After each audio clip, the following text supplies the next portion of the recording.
वडोदरा के लाल बाग ब्रिज पर हाल ही में सड़क की कामगिरी करवाई गई थी, जिसके मद्देनजर वहां पर डामर डाला गया था, लेकिन रेती ज्यादा न डालने की वजह से डामर पिघल गया है, जिसके मद्देनजर आवाजाही कर रहे लोगों को दिक्कत हो रही है। इस मामले के मद्देनजर सामाजिक कार्यकर अतुल गामेची ने आवाज़ उठाई है।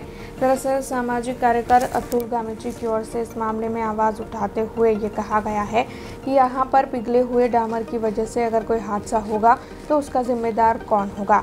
साथ ही सड़क का सुपरविजन करने वाले अधिकारियों की कामगिरी पर भी यहाँ पर सवाल उठ खड़े हो रहे हैं, क्योंकि हाल ही में ये कामगिरी हुई है और कुछ ही वक्त में इस तरीके से डामर पिघलने की खबर सामने आई है। वडोदरा शहरનો લાલબાગ ઓવરબ્રિજ છે અને આ ઓવરબ્રિજ હમણાં જ નવું કામ કરવામાં આવેલું, રોડ બનાવવામાં આવેલો। એના પછી અત્યારે જોઈ શકો છો ડામર ઓગળી રહ્યો છે, લોકોને જે ગાડીઓ લઈ જાય છે તકલીફો પડી રહી છે। જો ચાલતા જઈએ તો ડામર બૂટમાં ચોંટી જાય છે અને જે રીતના કામગીરી કરવામાં આવી છે કોન્ટ્રાક્ટર દ્વારા રેતી પાથરવામાં નથી આવી, તેના કારણે ડામર અત્યારે લોકો એના કારણે હેરાન થઈ રહ્યા છે।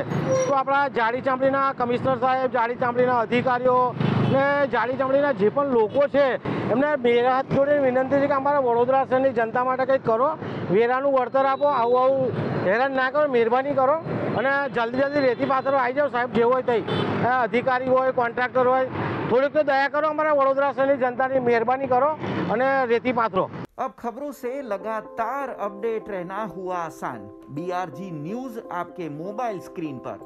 आज ही BRG न्यूज की mobile app Google play store और ऐप स्टोर से डाउनलोड करें और खबरों से लगातार जुड़े रहें।